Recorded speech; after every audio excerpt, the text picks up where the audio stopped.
Good morning, everybody.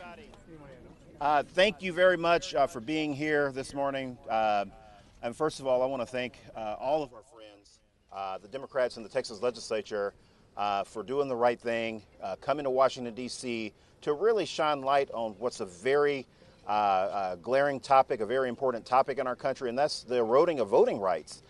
Since 1965, since the Voting Rights Act was passed in the mid-60s, we have not seen this level of retrogression in the right to people to cast their votes since that time period. And people need to do something about it. And this group is here today exactly doing that. They're doing something about it. They're standing up and they're doing the right thing. Congressman Doggett and I are very happy to host them here at the Triangle today.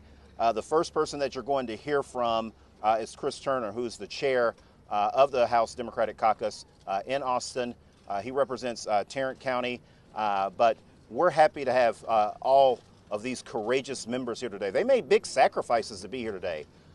These members all come from a variety of different districts. Some of them come from, in D.C., what we will call frontline districts. And they're making a sacrifice so all Americans, regardless of their race, their income, their party affiliation, will have equal access to the ballot. And that is what this is about. Before I turn it over to Chris, would like for Congressman Doggett to also have a few words, and then the next person you hear from after Lloyd will be Chris. We'll wrap this up at the end, but clearly they brought the Texas heat along with the Texas courage. We're glad all of you are out. We are here to honor them and their courage. Their focus not just on what's happening in Texas, but what is happening right over there in the United States Senate. It is a time for bold action, the same kind of bold action and courage we need in the United States Senate and from this administration that these Texas colleagues of ours are demonstrating by their action. Chris, we're so pleased you're here. Thank you for your leadership. Thank you. Thank you. Thank you. Thank you, Congressman Vesey, Congressman Doggett, and our entire Texas congressional delegation, all of whom just do such a fabulous job of representing the Lone Star State here in our nation's capital, fighting for the people of Texas every single day. We can't thank you enough, and thank you for hosting us here this morning. My name is Chris Turner. I am the chair of the Texas House Democratic Caucus. I'm a state representative from Grand Prairie, Texas, in the Dallas-Fort Worth region.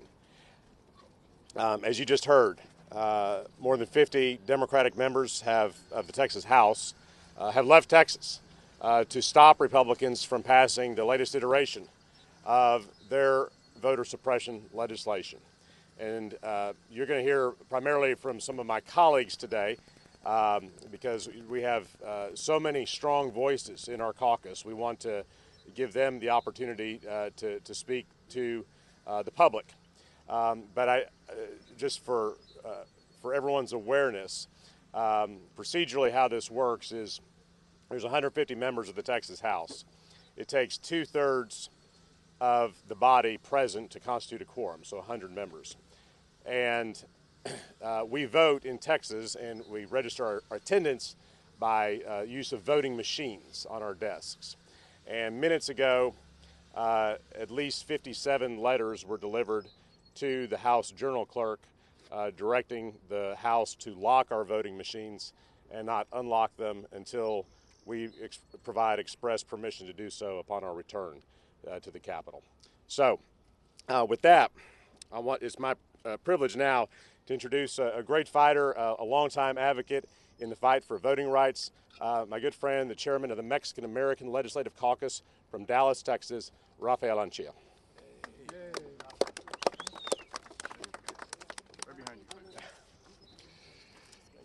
Para los medios de comunicación de habla hispana, quiero proveer unas palabras en español al inicio para no solamente reiterar lo que dijo mi colega, el presidente del grupo de demócratas, Chris Turner, pero también para platicar directamente con el público.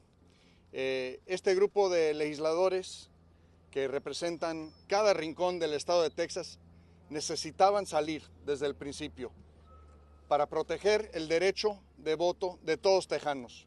No importa si eres hispano, afroamericano, anglosajón, republicano, demócrata, católico o protestante.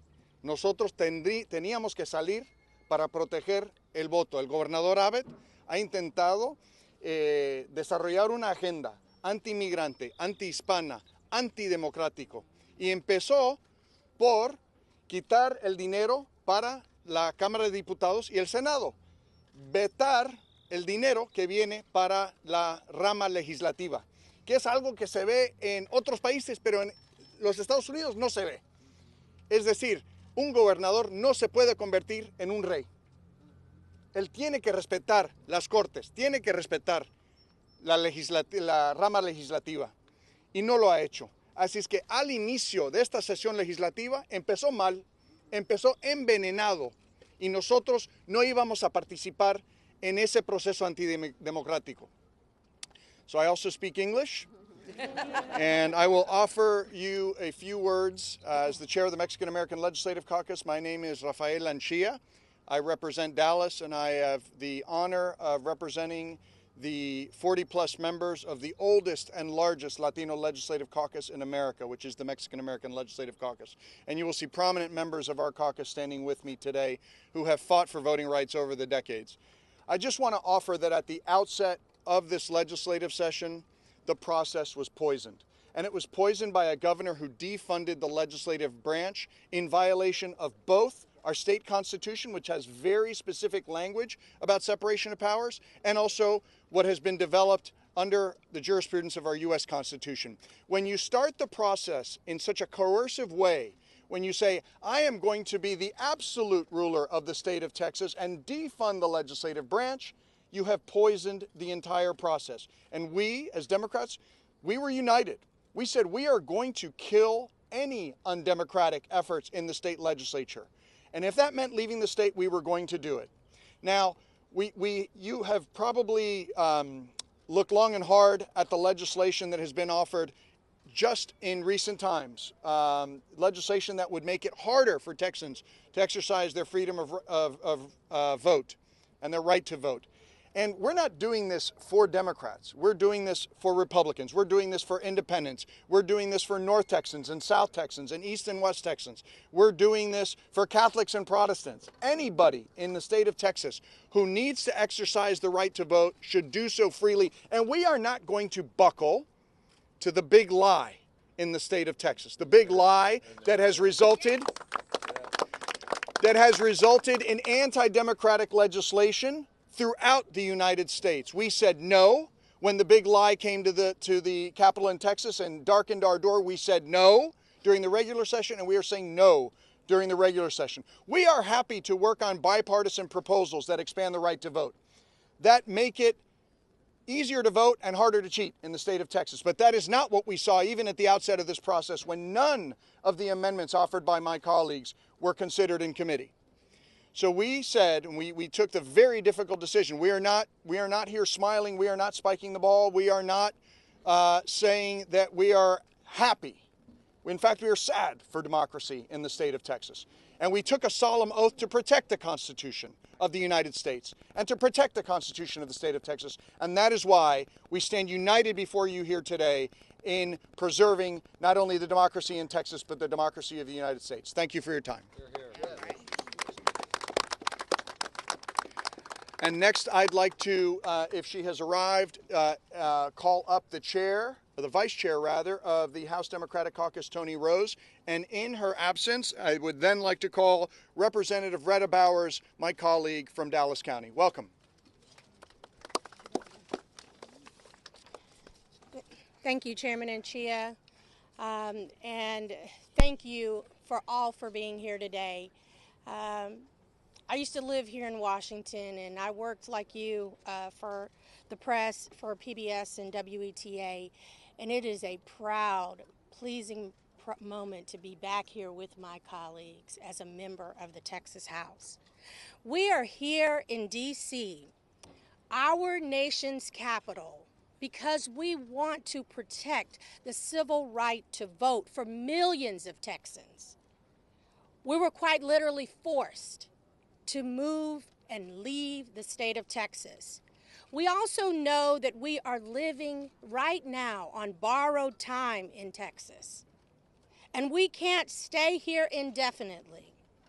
To run out the clock, to stop Republican anti-voter bills. That's why we need Congress to act now and pass the For the People Act. Texas Democrats will use everything in our power to fight back, but we need Congress to act now. And at this time, I'm going to call up.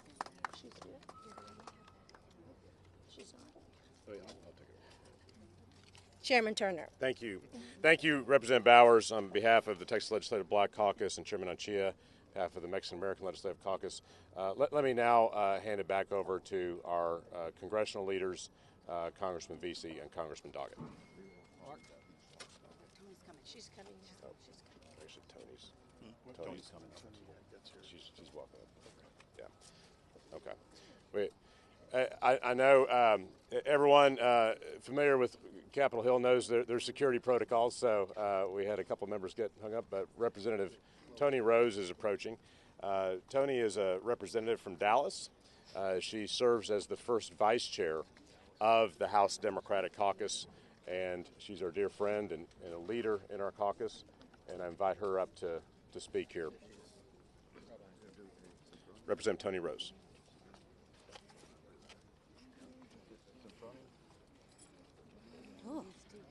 Thank you. You know, Republicans have failed Texans. Texas Republicans don't want free and fair elections. House Bill 3 puts deliberate barriers onto voting to make it harder for Texans to cast just a free, safe, and equally vote. House Bill 3 is an attack on voters' freedoms and democracy.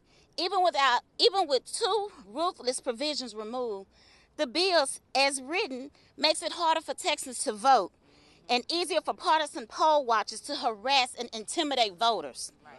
Greg Abbott wants the spotlight anywhere but on his failures, rigging the system, attacking the very foundation of democracy and the rights of all Texans in the price of the GOP-led legislature.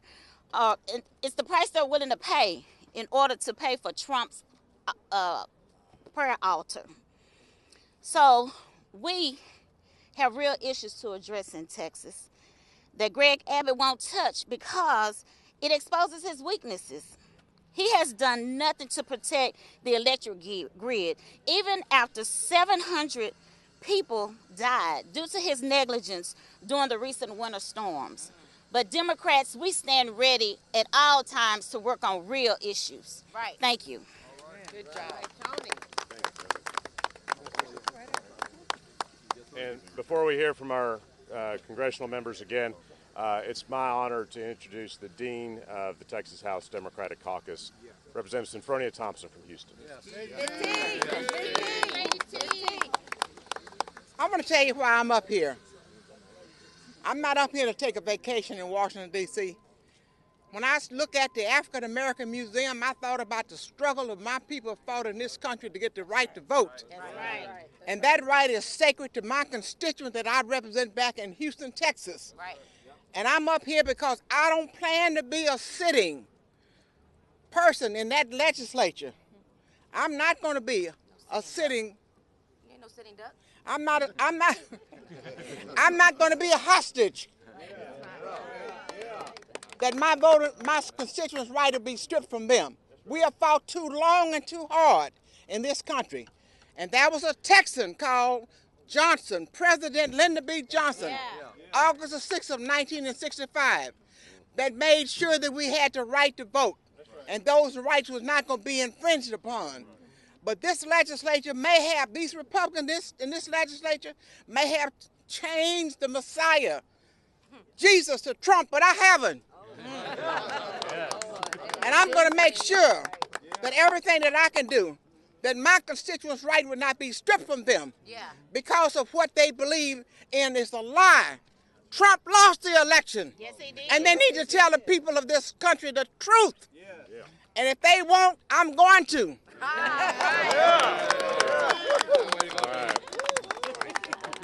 So let me hand it back to our members of Congress with the caveat that's going to be a difficult act to follow, with all due respect to Congressman Vesey and Congressman Doggett.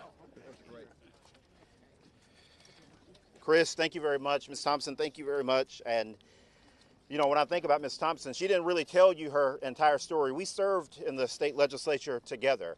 And when she was elected to the state legislature, it was really right after all of the civil rights bills in the 1960s were passed. Shortly thereafter, when state legislators still had to be elected county-wide, where we were just getting rid of poll taxes and the barriers that made it harder for people to vote. And it's a shame that today, in 2021, that we are revisiting the past. And that's exactly what we're doing. If they tell you otherwise and they're all like, oh, that's nothing, anybody can do that, that's not that big of a deal, it is. And they wouldn't be doing this if they didn't think it would have a negative outcome on particularly brown and black voters in the state of Texas and in the other states that are doing similar style legislation. That's why, as a member of Congress, I founded the Congressional Voting Rights Caucus, because you could see these things for the last 10, 15, 20 years starting to rear its ugly head again. And, you know, with that, I want to be 100% clear. Now, not later, not sometime in the future, now, we need to pass the John Lewis Voting Rights Act. Yes. It needs to be signed into law, and we also need to pass H.R. 1. Our citizens can't wait any longer.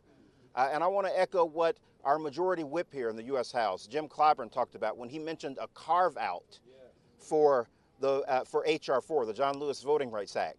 If Mitch McConnell did a carve-out for Amy Coney Barrett, then we ought to do a carve-out for the black and brown people that live in Texas and that live in Georgia, that live in Florida, that live in all these states that are trying to make it harder for our constituents to exercise their right to vote.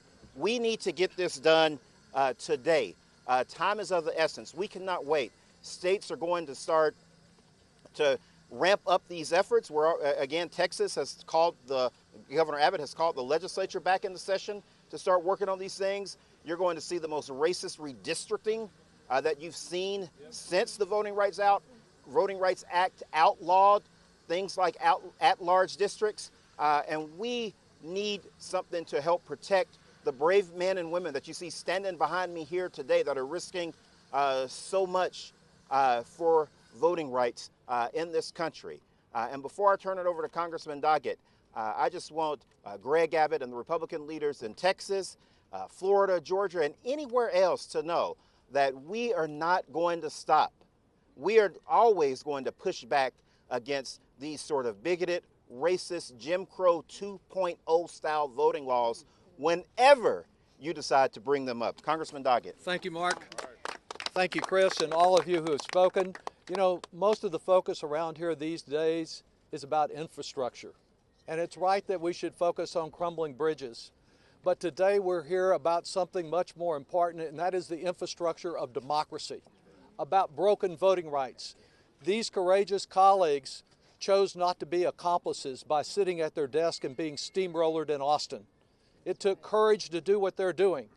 I served also with Dean Sinfronia Thompson at a time I was a killer bee when 12 of us chose to depart and won a victory on an issue involving election integrity. They have a much bigger challenge because unlike the position we were in decades ago, no matter what they do, Greg Abbott and his group of extremists will never change. What can change is right here in this building. And as Dean Thompson mentioned, what we really need today is a Lyndon Johnson moment. We need the power of the presidency, a great outline in an op-ed in yesterday's Post about other things President Biden can do.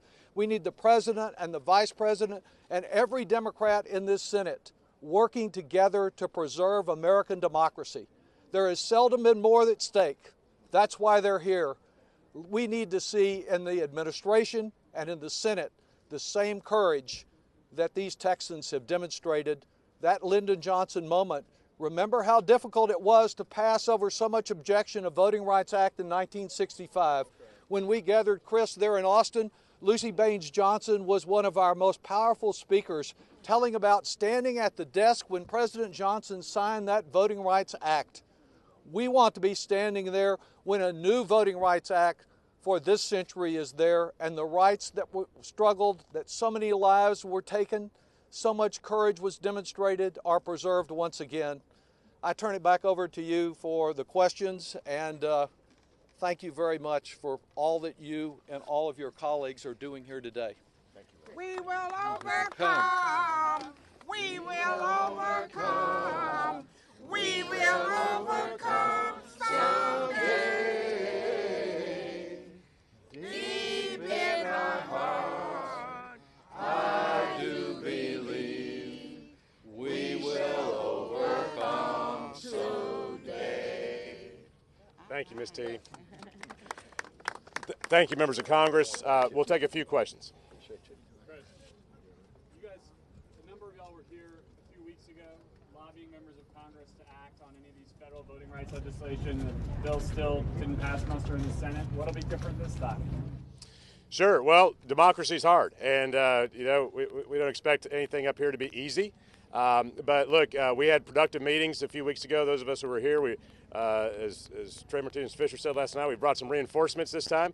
And look, after we were here, you saw all 50 Democrats in the U.S. Senate coalesce behind a version of H.R. 1. That was we're not taking credit for that necessarily, but the progress was made. Okay, and we think those discussions we had helped inform that discussion.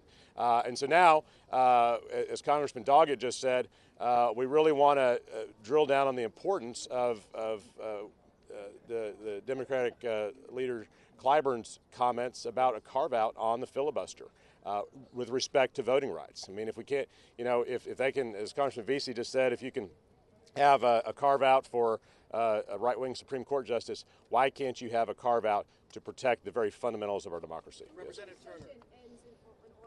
Governor Abbott has already said that, or essentially made it clear that even if that ends up expiring, he's just going to call another session. So are you going to keep on doing this over and over and over again? Yeah, we know that's exactly what he's going to do. We went into this eyes wide open. We know exactly what will happen. Rick Perry did the same thing many years ago in another similar situation. So what our message is very simple. Like Chairman Anchia said a minute ago, our intent is to stay out and kill this bill this session and use the intervening time, I think 24, 25 days now, before the end of this session, to implore the folks in this building behind us to pass federal voting rights legislation to protect voters in Texas and across the country. Representative Turner, with regards to politics, you just said it's really hard, but it also takes compromises for decision. What are you prepared with the caucus to give back to say, let's get to the table and hammer this out? Oh, with respect to the Republicans in Austin? Well, the first thing that needs to happen is Governor Abbott needs to stand down on his unconstitutional veto of the legislative branch of government. Right. And we haven't talked about that a lot this morning, but this caucus is pursuing action in the Texas Supreme Court because we believe what he did is unconstitutional. So the first place to start would be for the governor to stand down on that, and then we can start talking. What is it by, what your home state senator, Senator Cornyn, called this nothing but a publicity stunt. What do you say to him and others who were saying that? You said John Cornyn said that this was a publicity stunt? Well, okay. I hadn't seen that. But I think our two U.S. senators wrote the book on publicity stunts. And what I would say to Senator Cornyn is we'd encourage him to work in a bipartisan manner, as the people of Texas elected him to do, to pass voting rights legislation to protect 30 million Texans that he says he represents. Last question. Congressman Doggett mentioned an open table in the White House. Are you happy with the amount that you see from President Biden and Vice President Harris? No.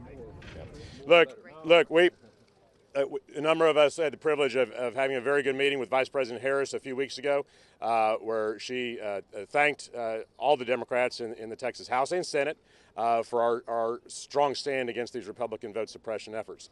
And she reiterated her commitment and the president's commitment to continuing to do all they could. We're looking forward to seeing what the president says today in his speech on voting rights in Philadelphia. And we hope what we'll hear is an even stronger commitment and a clear plan of action as to how we can break the gridlock in the Senate and pass federal legislation immediately this summer. We have a short window here. As was previously mentioned, this session ends on August 7th, and we can't hold this tide back forever. We're buying some time. We need Congress and all of our federal leaders to use that time wisely. Thank you all very much. Great job, Chris. Is that okay?